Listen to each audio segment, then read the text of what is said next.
Morning बच्चों। आज की हमारी वर्कशीट का नंबर है 145, क्लास 2। ये हिंदी की वर्कशीट है। आज की डेट है 31 दिसंबर। आज हम हिंदी की वर्कशीट में जो हम स्टोरी पढ़ी थी हमने, बस के नीचे बाग, आज हम उसे ही कंटिन्यू करेंगे। तो आपको अपना नाम लिखना है, टीचर का नाम लिखना है, क्लास और सेक्शन लिखना है अपने वर्कशीट पर। चलिए स्टार्ट करते हैं। नमस्ते बच्चों, उम्मीद करते हैं कि आप सभी स्वस्थ व खुश होंगे। बच्चों, हमने पाठ बस के नीचे बाघ पढ़ा, जिसमें बाघ बस जैसी बड़ी चीज को देखकर हैरान हो जाता है, क्योंकि उसने पहले कभी ऐसी चीज नहीं देखी थी। अब इस पाठ के कुछ वाक्यों को फिर से पढ़ते हैं और इस कार्य पत्रिका से कुछ नया सीखने का प्रयास करते हैं।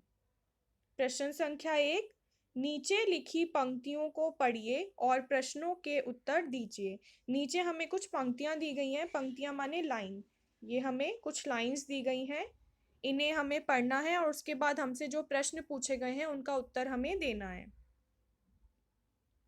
किसी जंगल में एक छोटा बाघ खेल रहा था। खेलते खेलते वह जंगल के पास वाली सड़क पर निकल आया।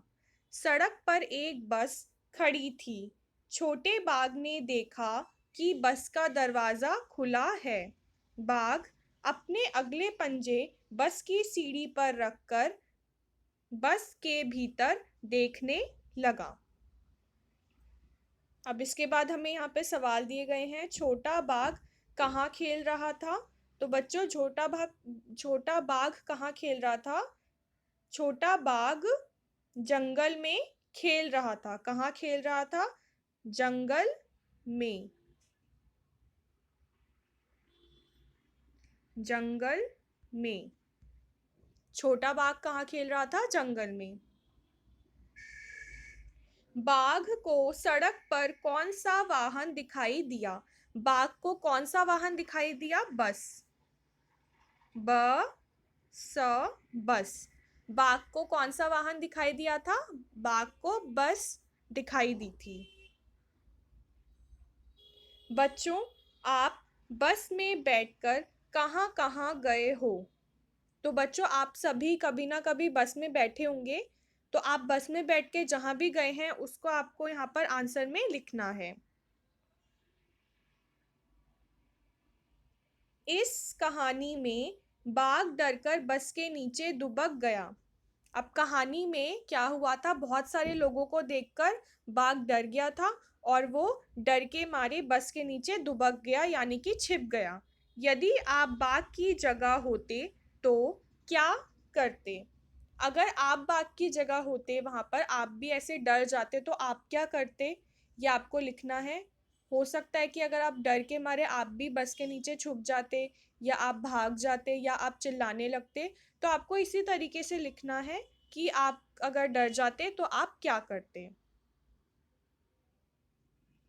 इस पाठ में हमने बाघ के बारे में पढ़ा। बाघ जंगल में रहता है। आपने भी अपने आसपास कई जानवर व पक्षी देखे होंगे, उनके नाम लिखिए।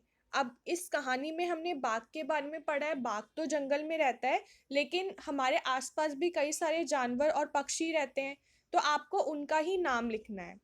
तो आप सोचिए कि आपके घर के आसपास आपने कौन कौन से जानवर देखे हुए हैं। सबसे पहले हम जानवर के नाम लिखते हैं। तो आपने अपने घर के आसपास कुत्ता देखा होगा, तो आप लिख दीजिए कुत्ता। इसके अलावा आपने बिल्ली देखी होगी, तो आप बिल्ली का नाम लिख सकते हैं।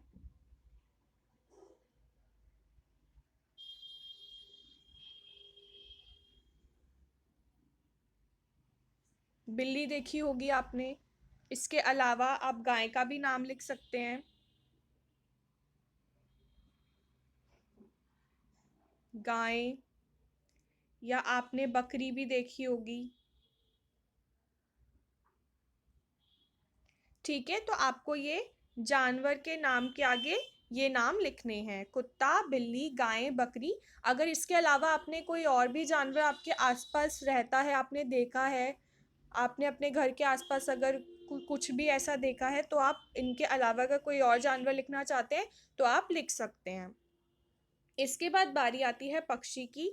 अब पक्षी में आपने अपने घर के आसपास कौन कौन से पक्षी देखे हैं? तो आपने चिड़िया देखी होगी, चिड़िया, या आपने कौवा देखा होगा।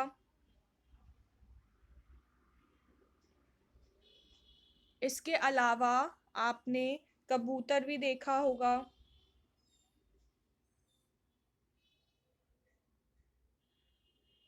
और तोता देखा होगा आपने, या मैना, या इसी तरह का कोई और पक्षी आपने देखा होगा। तो वो आपको उनका नाम यहाँ पर लिखना है। इसके बाद अगला प्रश्न है, आपने कई वाहन देखे होंगे, क्या आपने कभी किसी गाड़ी के पहिए गिने हैं? पहियों की संख्या के आधार पर तालिका में अलग अलग गाड़ियों के नाम सही जगह पर लिखिए। अब जैसे बाघ ने बस देखी थी, तो आपने भी कई वाहन देखे होंगे। वाहन माने यातायात के साधन, यातायात के साधन, या जिसको इंग्लिश में व्हीकल्स कहते हैं। तो हमें उनके पहियों के आधार पर उन वाहनों के नाम लिखने हैं। जैसे सबसे पहले है दो पहियों वाली गाड़ी। अब दो पहियों वाली गाड़ी में क्या आता है? साइकिल आता है। और इसके अलावा और कौन कौन से वाहन दो पहियों पर चलते हैं? स्कूटर चलता है दो पहियों पर,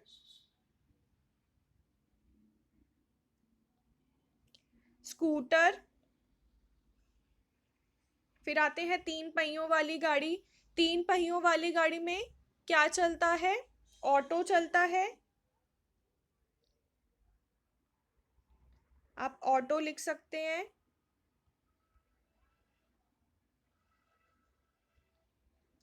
चार पहियों वाली गाड़ी में क्या होगा? कार यहाँ पे लिखा हुआ है। इसके अलावा आप बस लिख सकते हैं, बस के भी चार पहिए होते हैं।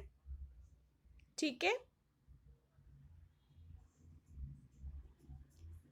अभिभावकों के लिए सुझाव, बच्चों के साथ अपने साथ पहले कभी की गई यात्राओं के बारे में उनसे बात करें, तथा यह भी जानें कि बच्चों को किस वाहन पर यात्रा करने में सबसे अधिक आनंद आया और क्यों। अपने हाथों को साबुन व पानी से नियमित रूप से धोएं। तो बच्चों, ये आपकी आज की वर्कशीट थी। और जैसा कि आप जानते होंगे कि ये इस साल की भी आखिरी वर्कशीट है। आज 31 दिसंबर है, कल से नया साल लग जाएगा। तो आप सभी बच्चों को नए साल की बहुत बहुत शुभकामनाएं। और ये वर्कशीट आप सभी कर लेना और अपने व्हाट्सएप ग्रुप पर भेज देना। तब तक के लिए बाय बाय बच्चों।